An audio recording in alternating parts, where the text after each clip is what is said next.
Pembangunan Jembatan Bailey di Kecamatan Baktia, Kabupaten Aceh Utara, rampung setelah pekerjaan oleh TNI AD menyelesaikan jembatan penghubung Desa Bukit Dara Baru dan Desa Cinta Makmur, Jumat 9 Januari 2026. Satgas Zidam IM, Kapten CZI Ahmad Risman Nasution mengatakan, jembatan Bailey ini menjadi tumpuan harapan masyarakat di dua desa, sebagai satu-satunya akses vital penghubung aktivitas perekonomian dan mobilitas warga. Ia menyebutkan pembuatan jembatan darurat tersebut sebagai komitmen TNI AD solid selalu hadir di garis depan, di mana tim bekerja tanpa kenal lelah demi kepentingan masyarakat masa pemulihan bencana.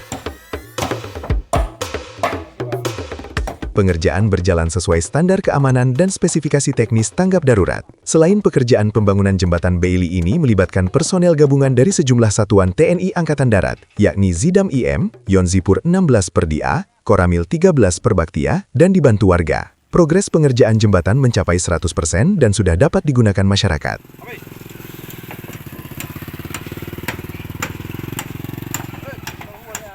Dengan selesainya pembangunan jembatan itu, aktivitas dan mobilitas warga di kedua desa kembali berjalan normal. Sementara perangkat desa Bukit Dara Baru, Amin Mustafa menyampaikan ucapan terima kasih kepada pihak TNI Angkatan Darat yang telah membantu masyarakat membangun jembatan Bailey, sehingga akses antar desa kembali terhubung dan aktivitas warga bisa kembali normal. Cinta Makmur dan warga Bukit Dara Baru mengucapkan terima kasih kepada Bapak Presiden Bapak Prabowo beserta para prajurit TNI yang telah membantu kami membuatkan jembatan penghubung antara Desa Cinta Makmur dan Desa Bukit Dara Baru sehingga kami bisa download Tribun X sekarang, menghadirkan lokal menjadi Indonesia.